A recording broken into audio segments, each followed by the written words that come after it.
بسم اللہ الرحمن الرحیم اللہم صلی علی محمد و علی آل محمد۔ جناب کچھ سٹوریاں دے نال نال تہاڈے واسطے طبی نسخے بھی لے کے آئے ہیں، ذرا طبی نسخے ملاحظہ فرمانا۔ یہ کوئی بزرگ ہوں گے تو ان کی طرف یہ منسوب ہوگا۔ دادا صاحب کی گھوڑی وہی اندھیری رات، فلاں کا درد، فلاں کی جگہ نام لے، فلاں کا درد فلاں جگہ کا، مثلا زید کا درد سر کا جائے، سر پہ آپ دم کرنا چاہتے ہیں تو یوں کہیں دادا صاحب کی گھوڑی وہی اندھیری رات، زید کا درد سر کا جائے، یہی لگی میری آس۔ یہ پڑھ کر 3 مرتبہ پڑھیں اور دم کر دیں۔ اور اعلیٰ حضرت نے تو یہ بھی لکھا ہے کہ جس کو لڑکیاں پیدا ہو رہی ہیں، بیٹے کی خواہش ہے تو اپنی بیوی حاملہ ہو تو انگلی سے اس کے پیٹ پر محمد لکھ دے، محمد لکھ دے، انشاءاللہ اللہ بیٹا عطا فرمائے گا۔ اگر غریبی ہے سمجھ رہے ہیں، کاروبار چھوٹا ہے تو مجھ سے سن لے، آج کاروبار کو بڑا کرنے کا طریقہ انشاءاللہ بولے، نماز کی پابندی کے ساتھ انشاءاللہ بولے، باوضو رہا کرو، غوث پاک کا نام لیتے رہا کرو، خدا کی قسم میں قرآن سر پہ اٹھا کے بتا دوں آپ مالدار ہو جاؤ گے۔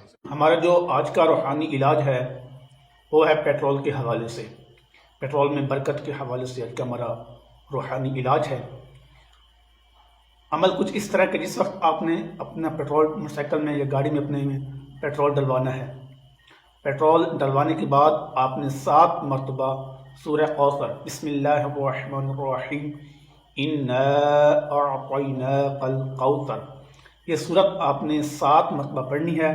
7 مرتبہ پڑھنے کے بعد پیٹرول والے ٹینکی میں آپ نے پھونک مار دینی ہے، انشاءاللہ عز و جل آپ کے پیٹرول میں برکت ہوگی انشاءاللہ عز و جل۔ پیٹرول میں برکت کا روحانی علاج سورۃ الکوثر 7 بار پڑھ کر پیٹرول کی ٹنکی پر دم کر دیں، انشاءاللہ عز و جل پیٹرول میں برکت ہوگی۔ واقعی ایک سنجیدہ وظیفہ ہے۔ اگر آپ چاہتے ہیں کہ آپ کے گھر کا بجلی کا بل کم سے کم آئے تو ایک وظیفہ ہے، آپ نے شہادت کی انگلی سے میٹر پہ جا کے لکھ لینا ہے زم زم، آپ نے لکھ لینا ہے زم زم، یہ میٹر پہ لکھ دیں، مہینے میں 2 دفعہ کریں، ہر 15 دن بعد، آج کر لیں اور 15 دن بعد پھر کریں، انشاءاللہ یہ بھی میں گارنٹی سے کہتا ہوں آپ کی بجلی کا بل کم آئے گا۔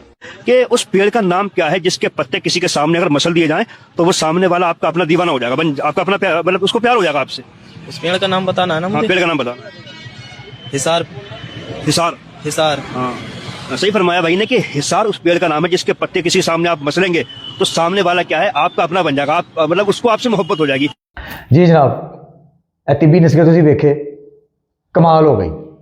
اے مولوی صاحب انہاں میرے خیال ایک میڈیکل سٹور بھی ہے، میں انہاں نوں مشورہ دینا کہ تسی اے ہیلوپیتھک تے ہومیوپیتھک دوائیاں چھڈو، انہاں ساریاں نوں بٹھا لو اتنے اپنے میڈیکل سٹور تے جڑا بیمار آوے پرچی پاڑ کے ڈسٹ بن چ سٹو، انہوں کو ادھر آ بابا جی دم کر دیو، اے فلانے دی گھوڑی تے فلانے دا کھوتا تے فلانے دا باندر تے فلانے دا کچھ اینی واری پڑھ لو تسی ٹھیک ہو جاؤ گے۔ یہ انسانیت کی خدمت بھی ہو جائے گی، مولوی صاحب تمہیں کہہ رہے ہیں انسانیت کی خدمت بھی ہو جائے گی تے معاشرے چ بگاڑ بھی ختم ہو جائے گا۔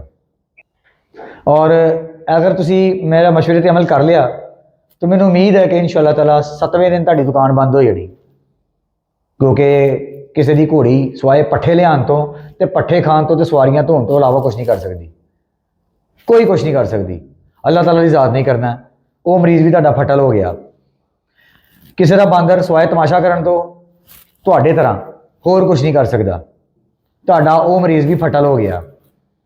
کسی دا کھوتا سوائے مال برداری تو اور تو علاوہ کچھ نہیں کر سکتا، تہاڈا وہ مریض بھی پھٹل ہو گیا۔ 3-4 مریض تہاڈے کلینک کو پھٹل ہوئے، تہاڈا کلینک شٹر بند، تالا تے محکمہ فوڈ والے تہانوں چک کے لے گئے، تہاڈی کہانی ختم۔ پھر تہانوں پتہ لگے گا کہ اللہ ہی ٹھیک کردا ہے، اللہ ہی بیماری دیندا ہے، اللہ ہی شفا دیندا ہے، اور اللہ دے نام دے وچ ہی برکت ہے۔ اللہ دے نام تو علاوہ کسی چیز کوئی برکت نہیں، صرف اللہ۔ میں تینوں دم دینا کھڑے کھلوتے، میں ایک مذہبی اسکالر نہیں، میں کوئی دینی امام مسجد نہیں، کوئی میں کسی پاسے نہیں، میں گناہ گار جہا مسلمان ہوں، لیکن ایک تینوں وظیفہ دینا بڑا پیارا جہا، اپنے تیرے سر چ درد ہوئے تے تو 10 11 12 13 14 15 جن واری بھی تیرا دل کرے نا اپنے متے تے رکھ کے یا کبھی پڑھ لے، یا کبھی یا کبھی یا کبھی، انشاءاللہ تعالیٰ تیرا درد نہ دور ہوئے تو پھر آکھی یہ کی ہے، یا کبھی کدا نام ہے؟ اللہ تعالیٰ دی ذات دا۔ تے اللہ تعالیٰ نے نا جتے لیا جائے اتنے کئی تیرے ورگے بابے لمے لیٹ پے ہوندے نے۔ آپ ਮਾਜ਼ੂਰ ਪਏ ਹੁੰਦੇ ਨੇ।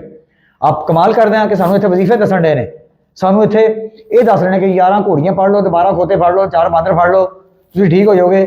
ਕੋਈ ਕਹਿ ਰਿਹਾ ਕਿ ਜ਼ਮਜ਼ਮ ਲਿਖ ਦੇ, ਬਿਜਲੀ ਦੇ ਮੀਟਰ ਤੇ ਲਟਕਾ ਦੇ, ਤੋਹਫਾ ਤੇਰੇ ਤੇ ਯਾਰ। ਤੇ ਇਹਨਾਂ ਲੋਕਾਂ ਦੇ ਉੱਤੇ ਆਪ ਜਦੋਂ ਬਿਮਾਰ ਹੁੰਦੇ ਤੇ ਆਗਾ ਖਾਨ ਭੱਜ ਰਹੇ, आप शौकत खानम जा रहे, आप जर्नल जा रहे, आप फलाने अस्पताल जा रहे, आप को कैनेडा जा रहे है, कोई इतने दुबई इलाज कराने जा रहा है। वो घोड़ियाँ उदों कम नहीं आदियां इन्हां दे। ये जवाब तू देना मौलवी, नहीं तो मैं तेरे सिरे ही। तुसीं भी जरा गौर करो, इन्हां दमां तो परे होवो। ये एकदम ने, वो कहते नहीं होंदे कि यकदम, ये यकदम वाले ने। असल दम अल्लाह ताला दी ज़ात नहीं करना हुंदा, इंसान दे उत्ते रहमत करके। थोड़ा गौर ना सोचो, अल्लाह के नामां च बड़ी बरकत है।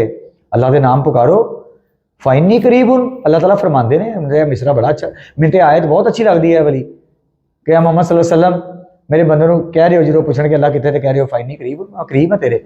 तो ਜਿਹੜਾ अल्लाह करीब है, क्या वो तेरी दर्द दूर नहीं कर सकता? वो तेरी घोड़ी पता नहीं किसी पासे सवारियां लैन गई होवे, घोड़ी आवे मुड़ के वो आवे, फिर तेरी कोई सिर की पीड़ दूर करे। हंसी आती तेरे ते। सवाल का जवाब देना ही। अस्सलाम वालेकुम।